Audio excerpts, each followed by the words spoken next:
Hey, what's up? This is Joe. This video is going to take you on the ride to Florida for Bike Week 2024, trying some of the best hot sauces on the planet,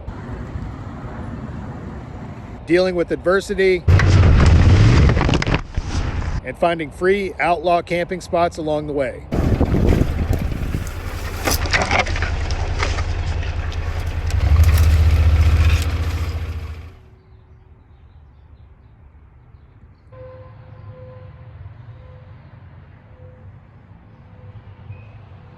All right, so I am leaving today to ride down to Florida for Bike Week. The bike has been in storage for a good 3.5 months, so I've just gotten kind of everything squared away on that. The first thing I did was make sure it would start, which it started right up on the first click. I had it plugged into a battery tender, so I got the tires topped off. It's cold as hell up here in the Virginia mountains, so what I'm gonna do is probably get bundled up, jump on the interstate, and get the hell out of these mountains as quickly as possible. I've got the weather for several different places downloaded on my phone, so I just kind of figure out where I need to go to get out of the extreme cold, and it should be a relatively smooth trip down to Ormond Beach.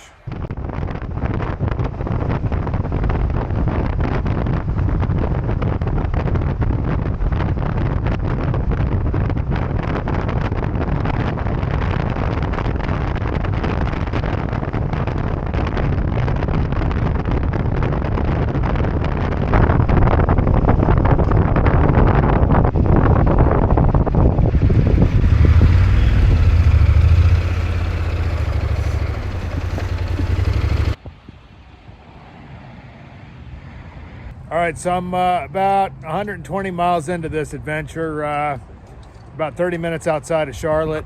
Absolutely been windy as all get out, just coming from all kinds of unpredictable angles and stuff. So it's forcing me to really get reacquainted very quickly with this bike, which is running like a dream, by the way. It's like 3:30 or something now, so I don't know how much more riding I'm gonna do. I was planning on going to this place called PuckerButt. I don't know if I'm gonna make it that far today. It's about another hour and a half. I'm just gonna keep riding a bit, and we'll see where we end up. Hopefully find a good spot in some woods somewhere and kind of hole up for the night.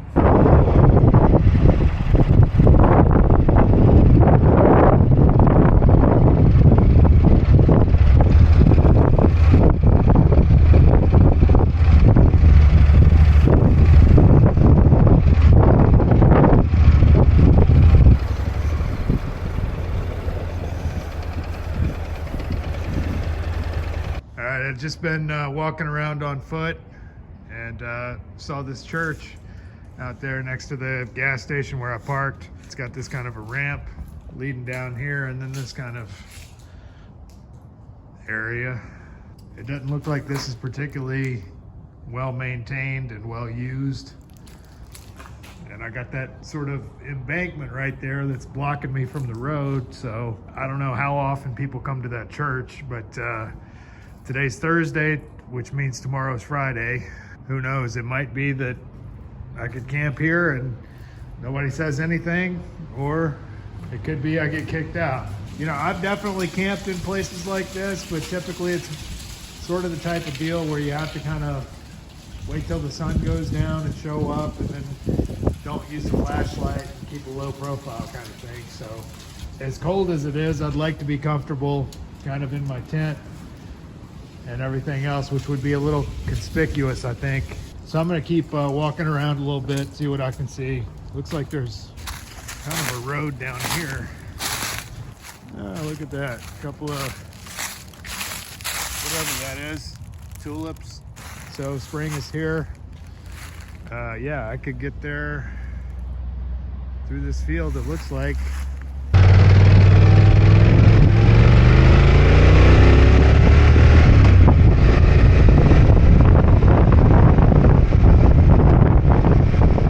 Before making my way to the church, I first pulled into the Arby's parking lot to shake loose the truck which had been tailing me since I left the gas station.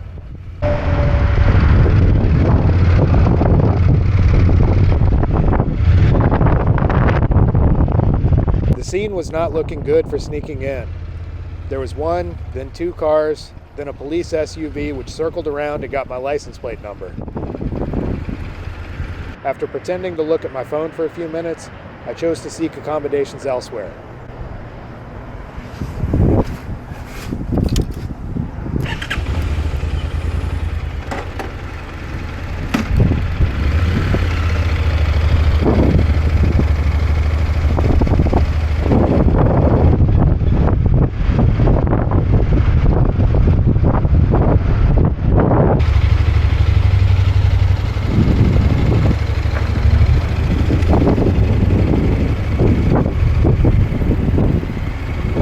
All right, on foot again. Went back to the church, tried to sneak in. There was a car there, so I sort of like pulled up kind of in an adjacent parking spot and pretended to be looking at my phone.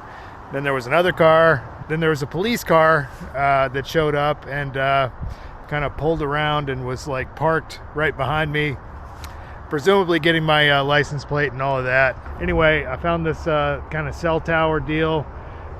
Next to there's like a truck stop over there a little ways. All right, just found this place, which looks like it might actually work out okay. I did some landscaping and cleared out kind of the taller branches and stuff from over top. So if I do this very carefully, I should be able to get my bike in through there.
The spot had been barely big enough to squeeze into, but as inconspicuous as it was, there was little doubt of not being bothered out here.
All right, so I had a pretty decent night out here, as I suspected.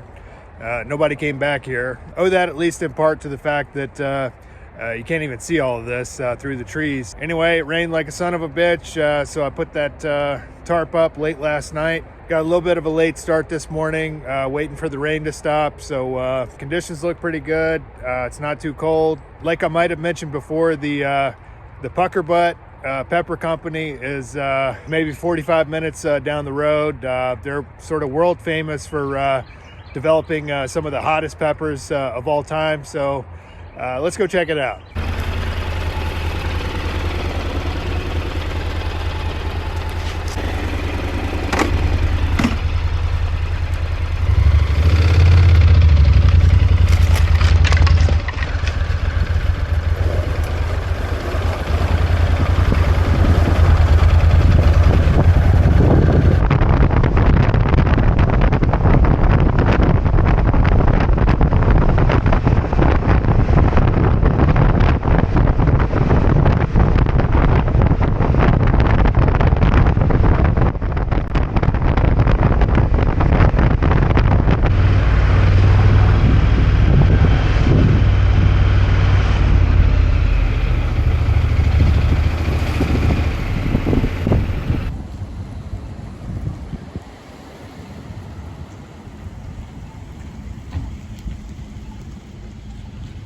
PuckerButt Pepper Company was started by legendary pepper breeder Smokin' Ed Curry. He's the mastermind behind some of the hottest peppers in the world, including the Carolina Reaper. The shop features an incredible display of insanely hot and delicious sauces, which will truly take your breath away.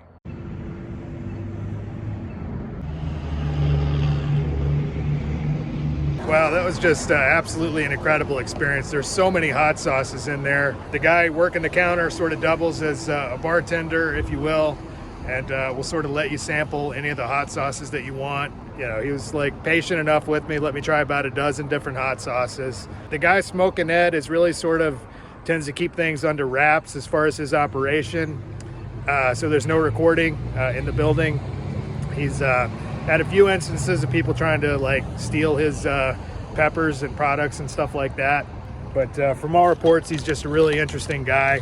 I really enjoy watching his videos. I got a couple of bottles of hot sauce. And also the price of buying it here at the store is like dramatically less than what it would cost to order it. Anyway, I'm gonna do a review of these a little later once I get settled in, but for now I'm getting back on the road, heading south, and maybe make it as far as Savannah, Georgia today. We'll see.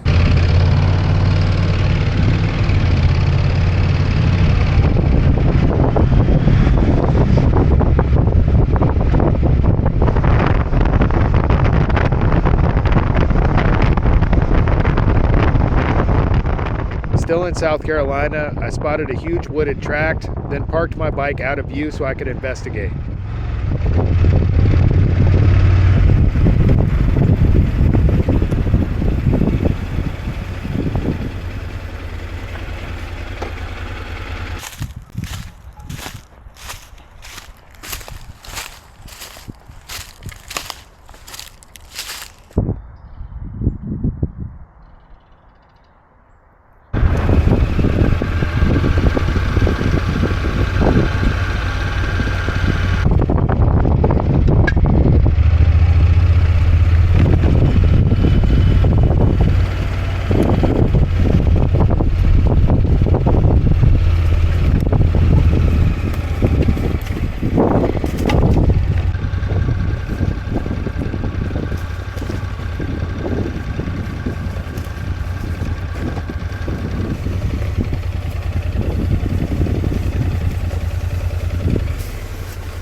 All right, still in South Carolina. And yeah, I just found this big property for sale. This looks like it'll work for the night if I don't get kicked out of here, because it's obviously private property since it's for sale, but doesn't look like any construction being done. I don't foresee any problems. Today's Friday, tomorrow's Saturday, so I doubt anybody's coming out here to like chop down trees or anything like that.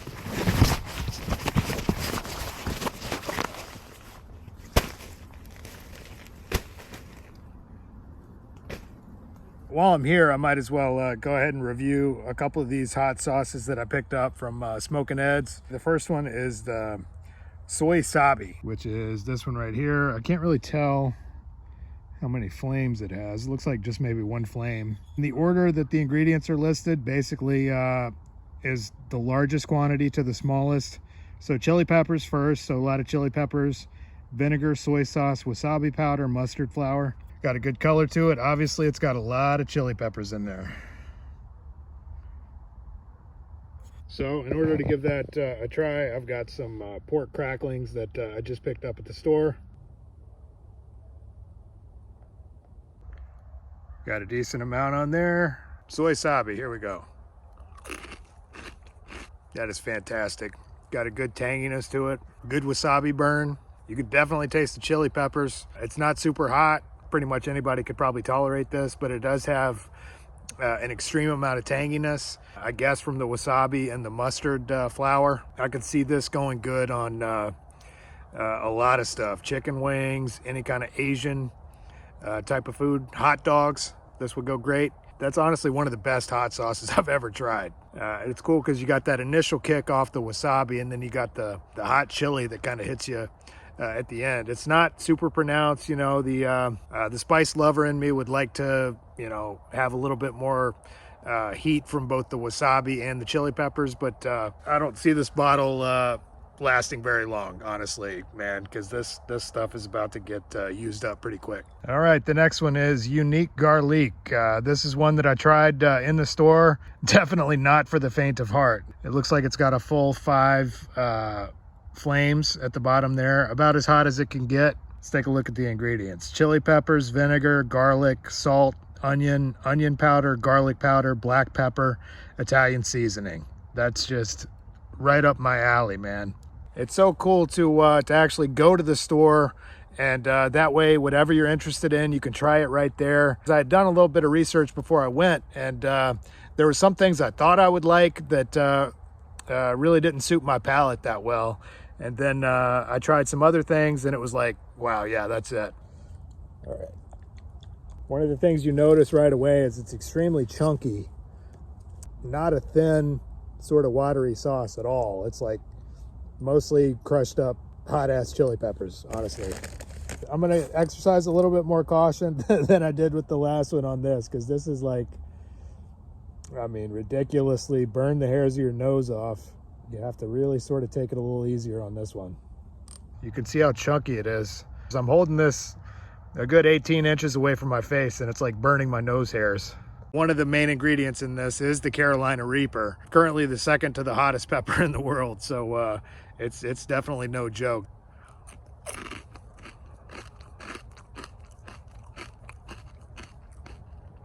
Incredible flavor.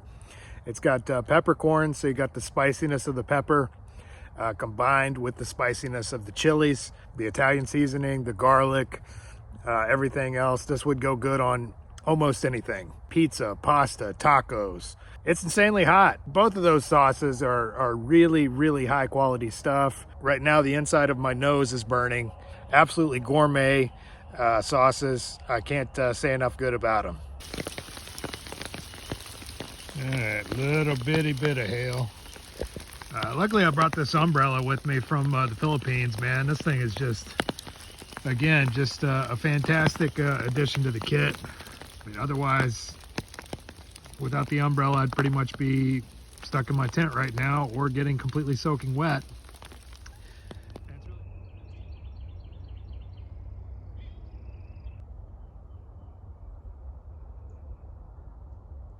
All right, about 7:30 a.m., getting packed up. Temperature dropped down into probably the high 30s last night. It was pretty chilly, so I had to break out the heavy artillery and get my 30-degree mummy bag. Had a good night out here. Wasn't bothered, obviously, so hopefully make it as far as like maybe St. Augustine or somewhere like that. Got a pretty good spot out that way, if it's still there. I hope it warms up today, because it's already pretty damn cold.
Once I got to St. Augustine, I headed over to check on my old spot.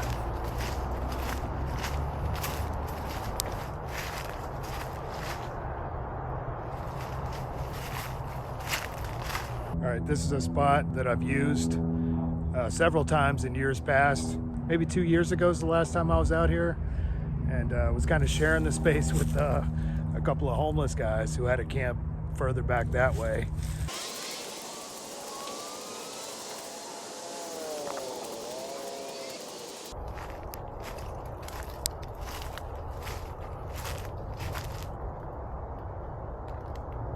They were totally out of their minds, you know, on booze and whatever other psychological issues were going on, but I just treated them like anybody else and didn't have a problem. So anyway, it looks like this area has been recently flooded. All these downed trees are new, so I got a little bit of landscaping to do.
From the grocery store. I got my hot sauce. That soy sabi should go awesome on that.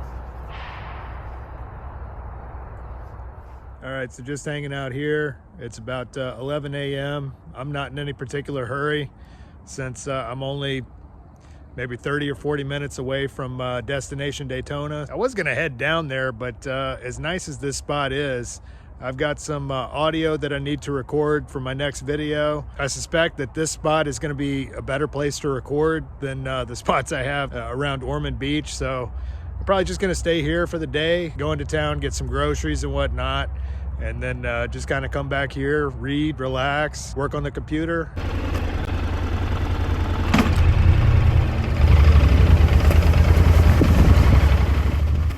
There's a saying that if you ever want to make God laugh, just tell him your plans.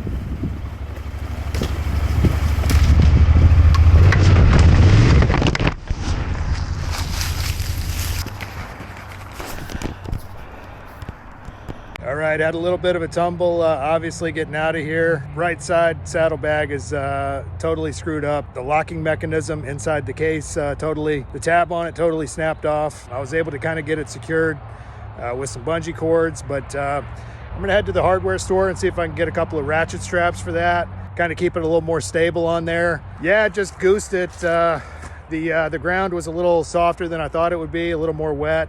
I came through there maybe a little too fast, and could have been a lot worse. And luckily those parts from GV are pretty easy to get replaced.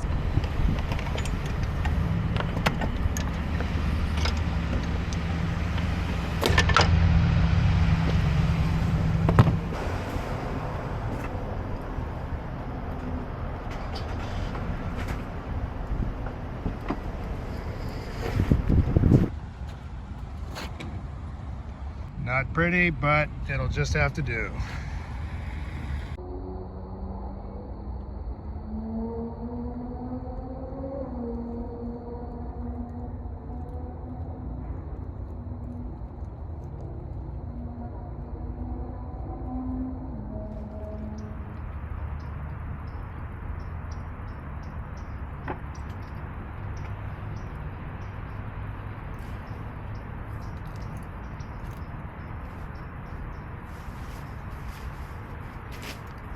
All right, it's Monday morning.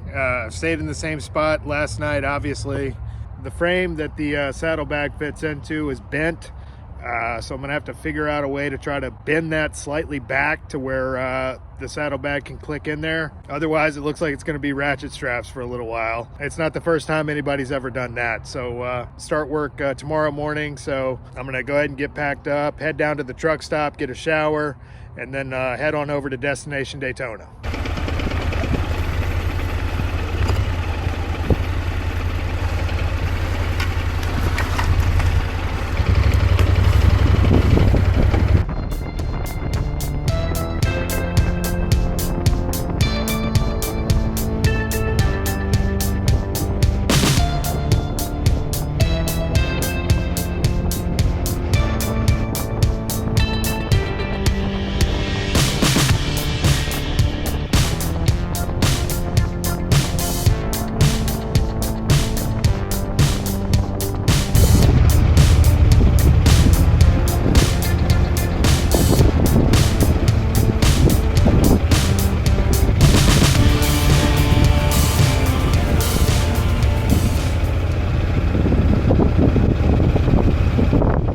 Well, I hope you enjoyed that video of the ride to Florida. As I mentioned in the last video, I'll be working my usual gig with Memphis Shades. If anybody wants to come by and say hi, we'll be on the J&P lot. With that being said, if you enjoyed this video, please hit like and subscribe. And as usual, I've included an optional donate link in the drop box for anybody that might like to contribute to this project. Otherwise, thanks for watching, and we'll see you on the road.